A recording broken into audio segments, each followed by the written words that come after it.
Hill ஸ்டேஷனுக்குலாம் போகக்கூடாது அப்படின்ற மாரி ஒரு விஷயங்கள் இருக்கு. அது உண்மையா இல்ல எப்படி டாக்டர் அது?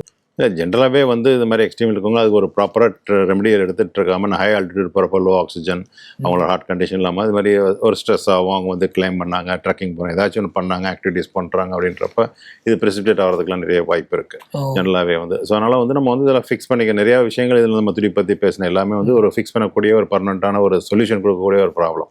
அத ஓகே. வந்து நீங்க இப்போ எடுத்துக்கிட்டு நீங்க போலாம். இப்போ நிறைய பேர் வந்து நம்மள்ட்ட வந்து நான் நார்த் சைடில் ஹில்ஸ் எல்லாம் ஹிமாலயாஸ்லாம் போகிறேன்ட்டு வருவாங்க. அந்த அங்கெல்லாம் ரொம்ப ஹை ஆல்டிடியூட்லாம் போகிறேன்ட்டு வருவாங்க. இந்த ப்ராப்ளம் இருக்கிறப்ப என்பது என்னன்னே தெரியாமல் என்னென்ன டயக்னோஸ் பண்ணிக்காம ஸோ போய் அங்கே போய் மாட்டிக்கிறப்ப நிறைய இடத்துல உங்களுக்கு ரெஸ்க்யூ பண்ணுறதுக்கு ஹெலிகாப்டரில் தான் ரெஸ்க்யூ பண்ணுற மாதிரிலாம் ஆகி போயிடும் சில இடத்துல ஹை ஆல்டிடியூட்லலாம்.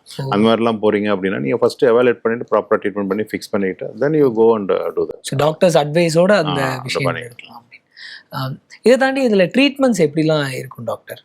ட்ரீட்மெண்ட்ன்றப்ப நம்ம வந்து சிம்பிள் வந்து இந்த லோ ஹார்ட் ரேட் வந்துச்சு, தேவையான அளவு மனிதனோட இதயமானது துடிக்காமல் தேவையோட குறைவாக துடிக்கும் பொழுது அதை நம்ம துடிக்க வைக்கிறது மட்டும் ஒன்றும் மெடிசின்ஸ் கிடையாது. அப்படின்றப்ப நம்ம வந்து ஆர்டிஃபிஷியலாக வந்து மனிதனோட இதயத்தை வந்து நம்மளோட மின் தூண்டல் குறைவாக உற்பத்தி ஆகும் பொழுது அது வந்து நம்ம உற்பத்தியை கூட்டுறதுக்கு மெடிசன் கிடையாது. அதனால் நம்ம வந்து ஒரு பேஸ் மேக்கர்ன்ற சொல்லுகின்ற ஒரு பேட்டரி ஆப்ரேட்டர் கருவியை பொருத்தி அதுலேருந்து ஒயர் மூலயமாக நம்ம வந்து ஹார்ட்டோடுக்கு பேட்டரியிலேருந்து கரண்ட்டு போய் ஹார்ட்டை ஸ்டிமுலேட் பண்ணி மெயின்டைன் பண்ணோம். இதுதான் பேஸ் மேக்கர்னு சொல்கிறது. ஸோ இதுதான் வந்து மனிதனோட குறைபாடுகள் இருந்தாவே அது பிறந்த குழந்தைக்கும் இருக்கலாம், இல்லை மிடில் ஏஜ்லேயும் வரலாம், இல்லை ஓல்டு பீப்புள்லேயும் வரலாம். எந்த ஏஜ்லாம் வந்து நான் சொன்ன மாதிரி ஜெனட்டிக்காக இருக்கலாம், டெவலப்மெண்டல் ப்ராப்ளமாக இருக்கலாம், இல்லை ஓல்டேஜ் டிஜெனரேட்டிவ் சேஞ்சஸ்னாலே இருக்கலாம். பல்ஸு குறைய ஆரம்பிச்சிச்சு அப்படின்னா அவங்களுக்கு பேஸ் மேக்கர் போட்டு நம்ம கரண்ட்டை கொடுத்து தேவையான அளவு ஹார்ட்டை துடிக்க வைக்கிறதுனால மூலயமா தான் அந்த ப்ராப்ளத்தை சால்வ் பண்ண முடியும்.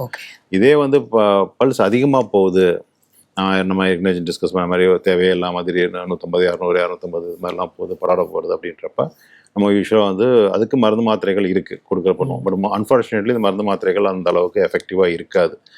ஒரு 50% பேத்துக்கு தான் அது கரெக்டாகும். இது 50% மெடிசன் சாப்பிட்டாலும் அவங்களுக்கு ப்ராப்ளங்கள் திருப்பி ரெக்கரிங் ப்ராப்ளமாக வரும்.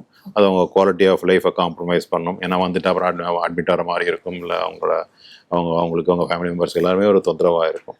அதனால் வந்து நம்ம வந்து யூஸ்வலாக என்ன பண்ணுவோம்னா க்யூரேட்டிவ் ட்ரீட்மெண்ட்டு போயிருங்க. என்ன தொட வழியாக சின்ன ஊசி போட்டு எலக்ட்ரிக்கல் ப்ராப்ளம் எங்கே எலக்ட்ரிக்கல் ப்ராப்ளம் இருக்குன்றதை கண்டறிஞ்சு இந்த ஸ்பாட்டை வந்து ரேடியோ ஃப்ரீக்வன்சின்ற எனர்ஜி மூலியமாக தேவையில்லாத எலக்ட்ரிக்கல் சர்க்கியூட்டை நம்ம ரிமூவ் பண்ணிட்டோம் அப்படின்னா இது மாதிரி அதிவேக இதய துடிப்பை ஆல்மோஸ்ட் நம்மளால் ஒரு 99% மேலே சக்ஸஸ் ரேட்டில் க்யூர் பண்ண முடியும்.